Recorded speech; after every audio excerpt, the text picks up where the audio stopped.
নমস্কার, ব্রেকিং বাংলায় আপনাদের স্বাগত। আমি জয়ন্ত মজুমদার। ঋতব্রত বন্দ্যোপাধ্যায় কি আসল তৃণমূল হতে চাইছেন না?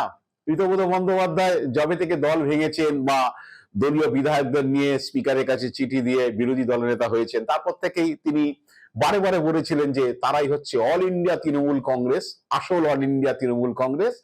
নির্বাচন কমিশনে তারা তাদের কমিটি জমা দিয়েছেন এবং হচ্ছে তারাই শেষ কথা, মমতা বন্দ্যোপাধ্যায়কে বাদ দিয়ে কমিটি টমিটি করেছেন। তো এখন যেটা দেখা যাচ্ছে বা গত 2 মাসের যা ঘটনাচক্র, তাতে অনেকেই বলছেন যে ঋতব্রত বন্দ্যোপাধ্যায়রা কি জ্ঞানেশ কুমারের মালা পড়তে ভয় পাচ্ছেন। কারণ আমি শুরুতেই ভিডিও করেছিলাম জুন মাসে, যখন ঋতব্রত বন্দ্যোপাধ্যায়রা নিজেদের হচ্ছে নিউ টাউনের হোটেলে সমাবেশ সম্মেলন করে বিশেষ অধিবেশন করে কমিটি জমা দিয়েছিলেন। আমি তখন ভিডিও করেছিলাম যে জ্ঞানেশ কুমার মানে যে মুখ্য নির্বাচন কমিশনার, তিনি বোধহয় বরণ মালা নিয়ে বসে আছেন যে ঋতব্রতদের গলায় শুধু পরিয়ে দেওয়ার জন্য। তো এখন যেটা দেখা যাচ্ছে, সেই জুনের 22 তারিখে তাদের সেই সম্মেলন এবং তারপরে 23 তারিখে সব কমিটি জমা দেওয়া, কিন্তু তারপরে 2 মাস অতিক্রান্ত। ঋতব্রত বন্দ্যোপাধ্যায়রা যেটা হয়েছে ওটা তৃণমূল কংগ্রেসও পাশাপাশি, মানে মমতাপন্থী তৃণমূল কংগ্রেস বা কালীঘাটপন্থী তৃণমূল কংগ্রেস বা মমতা বন্দ্যোপাধ্যায় নিজে জ্ঞানেশ কুমারের কাছে বেশ কয়েকবার চিঠি দিয়েছেন যে কারা আসল তৃণমূল সেটা নির্বাচন কমিশন হচ্ছে স্থির করে দিক। এবং 6 জুলাই নির্বাচন কমিশন যেটা করেছিল যে 6 জুলাই মধ্যে দুই পক্ষকে হচ্ছে তাদের নথি সমস্ত জমা দিতে হবে। মমতা বন্দ্যোপাধ্যায় তৃণমূল কিন্তু জমা দিয়ে দিয়েছে, ঋতব্রত বন্দ্যোপাধ্যায়রা হচ্ছে 6-এর পরে 10, 10-এর পরে 25শে জুলাই। এখন শোনা যাচ্ছে যেটা, আমি ঋতব্রত বন্দ্যোপাধ্যায় শিবিরের এক প্রাক্তন মন্ত্রীর সঙ্গে, তিনি এবার বিধায়ক হননি, হেরে গেছেন, আমি যে সোমবার দিন কথা বললাম, তিনি বললেন যে আজকে মানে আজ মঙ্গলবার 25শে আগস্ট, আজকের কিছু নথি মেল করা হতে পারে। তো এখন বলছেন অনেকে যে মালা কি পড়তে তাদের ইচ্ছে করছে না, গেলে তো মরণমালা, মানে আপনারাই নাম প্রতীক সব আপনাদের, অল ইন্ডিয়া তৃণমূল কংগ্রেসের নাম, জোড়াফুল প্রতীক সবই, ব্যাংক অ্যাকাউন্ট সবই আপনাদের হয়ে যাবে, তো এত গড়িমসি কেন? অনেকেই বলছেন যে গেলেই যখন হয়ে যাচ্ছে, আপনারাই যখন আসল, সব আপনাদের আছে, আপনাদের এমএলএ আছে 58 জন 60 জন, দাবি করেন যে 60 জন 62 জন, কোনো কোনো সময় 70ও শুনেছি, যাই না কোনটা সত্য, তো সব দাবি টাবি করছেন। তা জ্ঞানেশ কুমারের কাছে নথি জমা দিতে অসুবিধাটা কোথায়? কারণ জ্ঞানেশ কুমারের কাছে নথি জমা দিলে আবার সেই নথি তৃণমূলও পাবে পাল্টা, যদি পরবর্তীকালে তৃণমূল এইটা মেনে নিতে না পারে, মানে কালীঘাটপন্থী তৃণমূল বলছি, যে আসল তৃণমূল ঋতব্রতদের আসল তৃণমূলের থেকে যদি, আসল তৃণমূল হাতে যদি জ্ঞানেশ কুমার যে স্বীকৃতি দিয়ে যায় ঋতব্রত বন্দ্যোপাধ্যায় অল ইন্ডিয়া তৃণমূল কংগ্রেস, তারাই আসল, তাদের নাম, এই পার্টির নাম এইটা থাকবে, তাদের সিম্বল হচ্ছে জোড়াফুল প্রতীক থাকবে, তাহলে কালীঘাটপন্থী তৃণমূল আদালতে যেতে পারে। তখন এই নির্বাচন কমিশনের কাছে এই ঋতব্রত বন্দ্যোপাধ্যায়রা যে নথি জমা দেবে, যেটা নিয়ে গড়িমসি চলছে, দিতে চাইছে না বলে তৃণমূলের অভিযোগ, তো সেই নথি তৃণমূলকে পেতে হবে, কমিশনকে জানাতে দিতে হবে যে ঋতব্রত বন্দ্যোপাধ্যায়রা, আপনারা তো জমা দিয়েছেন 6 জুলাই, ঋতব্রত বন্দ্যোপাধ্যায়রা এই নথি জমা দিয়েছে, তার উপর দাঁড়িয়ে আমরা এদেরকে আসল তৃণমূল বলেছি। তো সেটা তো তৃণমূলকে দিতে হবে, মানে কালীঘাটকে দিতে হবে, তাহলে কালীঘাট হচ্ছে পরবর্তীকালে সুপ্রিম কোর্টে গেলে সেই নথি তারা প্লেস করবে যে এর উপর দাঁড়িয়ে কমিশন হচ্ছে তাদেরকে স্বীকৃতি দিয়ে দিয়েছে। তো সে আসল নথি জমা দেওয়া এত গড়িমসি কেন করছে আমি বুঝতে পারছি না। কারণ হচ্ছে যারা আসল তাদের কাছে তো সবই তো আছে। কারণ আমি যেটা শুনেছি যে মমতা বন্দ্যোপাধ্যায় যেটা করেছিলেন সেটা হচ্ছে যে তার হচ্ছে 97-98, মানে 98 সাল প্রথম তৃণমূলের জন্ম থেকে একদম 2023 সাল পর্যন্ত সমস্ত নথি, কবে কবে ইলেকশন কমিশনকে কি কি মেমোরান্ডাম দেওয়া হয়েছে, কমিটির আয়ু কতদিন, মেয়াদ কতদিন, এবং তার পাশাপাশি কালীঘাট পন্থী বা মমতা বন্দ্যোপাধ্যায়ের পক্ষ থেকে জানানো হয়েছে যে আমরাই আসল তৃণমূল বলেই হচ্ছে 2026 সালের নির্বাচনে তাদের মেয়াদ, যে কালীঘাটপন্থী তৃণমূলের অভিযোগ, দাবি হচ্ছে মেয়াদ হচ্ছে এই কমিটির 23 থেকে 28, 5 বছর। সেই জন্যই 26 সালে বিধানসভা নির্বাচনে মমতা বন্দ্যোপাধ্যায়ের কাছে প্রতীক পাঠিয়েছে ইলেকশন কমিশন, এবং সেই প্রতীকে সবাই লড়েছে, ঋতব্রত বন্দ্যোপাধ্যায় লড়েছেন।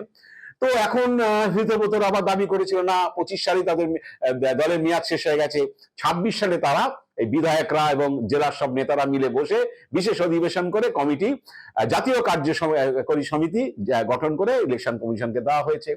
তো এতই যখন সহজ ব্যাপারটা, এতই যখন দাবি, জোরদার দাবি, তা ওই নথি কেন ইলেকশন কমিশনে জমা পড়ছে না, এই নিয়ে হচ্ছে তৃণমূল এখন কটাক্ষ করছে। আজকে নাকি কিছু মেল টেল করার কথা, তো দিল্লি গিয়ে নথি জমা দেবে, দিল্লি থেকে জ্ঞানেশ কুমার মালা পরিয়ে দেবেন যে তোমরাই আসল তৃণমূল। তা রীতিমতো ওদের এত মালা পড়তে ভয় লাগছে কেন আমি বুঝতে পারছি না, নাকি মালা পরিয়ে দিলেই তৃণমূল সুপ্রিম কোর্টে গেলে সেই মালা আবার খুলে নেবে সেই ভয় রয়েছে, বুঝতে পারছি না আমি এসব এদের কাণ্ড কারখানা দেখে। বারবারই হচ্ছে এইসব হচ্ছে, আসল তৃণমূল অল ইন্ডিয়া তৃণমূল কংগ্রেস আমাদের সঙ্গে এতজন এমএলএ আছে, কিন্তু কমিশনের নথি দিতে অসুবিধা কোথায়? কমিশনের নথি দিতে তো অসুবিধা নেই, কমিশনের নথি দিলে জমা দিলে কি অসুবিধা? দিলেই তো হচ্ছে স্বীকৃতি মিলে যাবে। এতই যাদের দম, এতই যারা বড় বড় কথা বলছে যে আমরাই আসল, তার কমিশনে যাচ্ছে না কেন আমি বুঝতে পারছি না। যাই হোক, এখন কমিশনে না গেলেও তো আর ভিতরে ক্ষোভ বিক্ষোভ চাপা পড়ে থাকে না যে কমিশনে যাচ্ছে না। আচ্ছা, জ্ঞানেশ কুমার অনেকদিন ঝুলিয়ে রেখেছেন, মমতা বন্দ্যোপাধ্যায় ঝুলে রেখেছেন, মমতা বন্দ্যোপাধ্যায় এই বিষয়টা মীমাংসা হচ্ছে না যে কে আসল তৃণমূল, তার জন্য মমতা বন্দ্যোপাধ্যায় অভিষেক বন্দ্যোপাধ্যায় একটু থমকে রয়েছেন। তৃণমূলের যারা এখন এমপি এমএলএরা রয়েছেন তারা একটু থমকে রয়েছেন। মমতা বন্দ্যোপাধ্যায় হয়তো চাইছেন যে আসল স্বীকৃতির আগে, পার্টির স্বীকৃতির আগে তার হাতে আসুক, এরকম একটা অবস্থার মধ্যে তিনি রয়েছেন। সেই জন্য শুভেন্দু অধিকারীও মমতা বন্দ্যোপাধ্যায়কে হুমকি দিচ্ছেন যে তিনি যাতে বাড়ি থেকে বেরোতে না পারেন তার বন্দোবস্ত তিনি করবেন। এক মুখ্যমন্ত্রী প্রাক্তন মুখ্যমন্ত্রীকে হুমকি দিচ্ছেন তিনি যাতে বাড়িতে নিয়ে ফেসবুকেই থাকুন, বিকেলবেলা করে ফেসবুকে ভিডিও করুন, যে কিন্তু বাড়ি থেকে বেরোতে না বেরোতে পারেন সেই ব্যবস্থা তিনি করছেন।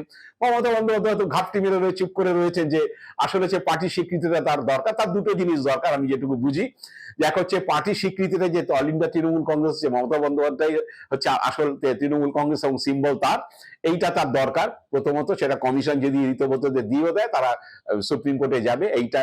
এবং হচ্ছে দ্বিতীয় হচ্ছে যে 20 জন সাংসদ বেরিয়ে গেছেন, তাদের সাংসদ পদ খারিজের জন্য ইতিমধ্যেই অভিষেক বন্দ্যোপাধ্যায় সুপ্রিম কোর্টে মুভ করেছেন। হয়তো এই দুটো ডিসিশনের জন্যই হচ্ছে মমতা বন্দ্যোপাধ্যায় কিল খেয়ে কিল হজম করছেন এবং তাকে শুভেন্দু অধিকারী হুমকি দিচ্ছেন। তিনি হয়তো এখন বেরোবেন না, স্ট্র্যাটেজিগত ভাবে হয়তো বেরোবেন না, কারণ বেরোলে, কারণ যে বালিগঞ্জ ফাঁড়ি থেকে হাজরার মিছিলে দেখা গেছে যে মাইক বেজেছে সারা দিন ধরে, মিছিলের মধ্যে বিজেপির লোকজন ঢুকে গেছে, নানা রকম হেনস্থা হয়েছে, শ্যামবাজারে হয়েছে, হালি শহরে হয়েছে, যে পুলিশ হেফাজতে পার্টি কর্মী বাড়িতে যেতে সেখানে হয়েছে, তার গাড়ির উপর আক্রমণ হয়েছে। এখন হয়তো চট করে বেরোবেন না। আসলে মমতা বন্দ্যোপাধ্যায় ঘাপটি মেরে রয়েছে এই দুটো সিদ্ধান্তের জন্য, যাই না। এখন রীতিমতরা যতই আসল তৃণমূল বলুন, আস্তে আস্তে দলের ভিতরে এখন শুরু হয়েছে যে গলা বেসুরু হওয়া শুরু হয়েছে। কিছুদিন আগে মমতা বন্দ্যোপাধ্যায়কে গাড়িতে, মমতা বন্দ্যোপাধ্যায়ের গাড়িতে আক্রমণ করা, হামলার ঘটনার পরের দিন যে কুণাল ঘোষদের সঙ্গে বিধানসভাতে দাঁড়িয়ে 3 বিধায়ক বেসুরো গিয়েছিলেন, তারা বলেছিলেন যে মমতা বন্দ্যোপাধ্যায়ের উপর আক্রমণ, তারা হচ্ছে প্রতিবাদ করবেন, তারা মমতা বন্দ্যোপাধ্যায়ের সঙ্গে আছেন। বসিরহাটে তৌসিফুরা যে রহমান, যে বিভাস সর্দার আমাদের বারুইপুরের, এবং হচ্ছে আব্দুল খালেক মোল্লা মেটিয়াবুরু, যে 3 বিধায়ক বেসুরো গিয়েছিলেন, তারা পরিষ্কার বলেছেন তারা মনে প্রাণে তারা মমতা বন্দ্যোপাধ্যায়ের সঙ্গে আছেন, তার উপর হামলা হলে তারা প্রতিবাদ করবেনই। যাই হোক, রীতিমতো একটুখানি অস্বস্তিতে পড়েছিলেন যে 3 জন আবার বেসুরো গাইলেন। তো যাই হোক, আবার হচ্ছে সোমবার দিন আরেক বিধায়ক হচ্ছে বেসুরো গিয়েছেন, তিনি হচ্ছেন কাসেম সিদ্দিকী, আমডাঙ্গার বিধায়ক তৃণমূলে। তিনি তো আবার বললেন যে আমাদের তো অন্যরকম বলা হয়েছে, মানে তিনি ঋতব্রতকে হচ্ছে একেবারে ঋতব্রত তার সঙ্গে প্রতারণা করেছে এই ধরনের কথা বললেন। কাসিম বলে যে আমাদের বলা হয়েছিল দিদি থাকবেন, ঢোকার পর মিথ্যা কথা বলা হয়েছে, টোটাল মিথ্যা বলেছে এরা, যে বলেছে হোটেলে চলুন, এমএলএ হাউসে চলুন, ওখানে সব আলোচনা হবে, দিদি থাকবেন। আমার প্রশ্ন, দিদি কোথায়? যে কি বলে, দিদির তো কোনো গল্প নেই। আমি তো দিদির পোস্টার যে বুকে নিয়ে আমডাঙ্গা ঘুরেছি এবং হচ্ছে মানুষের কাছে ভোট চেয়েছি, আগেও দিদির সঙ্গে ছিলাম, এখনো আছি, হচ্ছে এভরি টাইম থাকবো।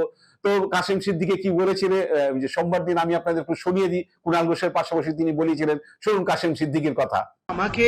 আমাকে বলা হয়েছিল ওরা দিদি থাকবেন, ঢোকার পরে উনি যেভাবে আমাদের মিথ্যে কথা বলেছেন, টোটাল মিথ্যে কথা। এখানে হোটেলে চলুন, অমুক জন আসছে, তমুক জন আসছে, তমুক জন আসছে, যাচ্ছি। আপনার এমএল হাউসে আসেন, এখানে এই বিষয়ে আলোচনা হবে, সব জায়গায় দিদি থাকবে, দিদি থাকবে। তা আমার প্রশ্ন, দিদি কোথায়? দিদি যখন আছে, দিদি কই? অভিষেক বন্দ্যোপাধ্যায় কই? আমি তো দিদি ছাড়া কিছু বুঝি না, যেহেতু আমি ফুটবল শিল্পে একজন পিসাব। বাংলার মানুষ আমাকে ভালোবাসে, শুধু আমডাঙ্গা নয়, আমরা 97 জেলার পিসাব। আমাকে প্রত্যেকটা জেলার মানুষ আমাকে মানে, ভালোবাসে। ঢুকে উনি যেভাবে বললেন, গেলাম, যে দিদি থাকবে যখন, আমরা সবাই, দিদি যখন আছে আমরা আছি। তারপরে দেখলাম দিদি নাই। কোনো জায়গায় দিদির কোনো গল্প নাই। আমরা তো ওনাকে চিনি না, আমরা তো দিদিকে চিনি। দিদির পোস্টার বুকে নিয়ে আমডাঙ্গায় ঘুরেছি, দিদিকে দেখে তো আমাকে ভোট দিয়েছেন। আমি দিদির পাশে আগে ছিলাম, এখনো আছি এবং এভরি টাইম থাকবো। আপনারা শুনলেন। এবার কুণাল ঘোষ হচ্ছে সোমবারই হচ্ছে পাল্টা ঋতব্রতদের চ্যালেঞ্জ ছুড়ে দিলেন। কুণাল বললেন যে অনেক আমি স্পিকারের কাছে অনুরোধ করব যে বিজেপিকে সাহায্য করার জন্য রীতি যে বহির্ভূতভাবে তিনি আপনি বিরোধী দলনেতা করেছেন, করে দিয়েছেন। যাই হোক, আপনাকে পরিষ্কার বলছি যে যারা বিভিন্ন মহল থেকে ফ্লোর টেস্টের কথা বলা হচ্ছে, ফ্লোর টেস্ট করুন। আমি হচ্ছে কি বলে ফ্লোর টেস্ট হোক, যারা কথায় কথা ফ্লোর টেস্টের কথা বলেছে সেটা মেনে নিয়ে আপনি ফ্লোর টেস্ট করুন, মানে স্পিকারকে তিনি বলেছেন কুণাল ঘোষ।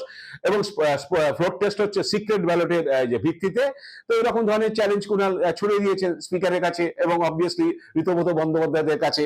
এখন জানি না যারা আসল তৃণমূল তারা নির্বাচন কমিশনে গিয়ে তো তাড়াতাড়ি হচ্ছে সার্টিফিকেটটা নিয়ে আসবেন। এই তো আমাদের নথি, দেখে নিন আমরা আসল তৃণমূল।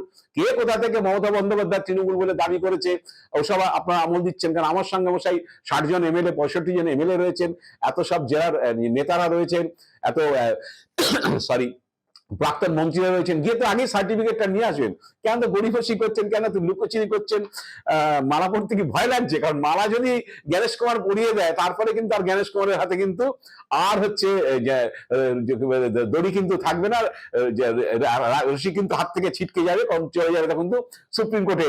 ওইটাই ভয় হয়তো ঋতব্রতরা পাচ্ছেন যে আর হচ্ছে রাশ কিন্তু জ্ঞানেশ কুমারের হাতে থাকবে না। একবার মালাটা পরিয়ে দিলে তারপর কিন্তু কোর্টে লড়াই করতে হবে, সুপ্রিম কোর্টে, এবং সেখানে কিন্তু দুধ কা দুধ পানি কা পানি হবে। এখনো কিন্তু মহারাষ্ট্রে শিবসেনাদের মামলা কিন্তু পেন্ডিং হয়ে আছে।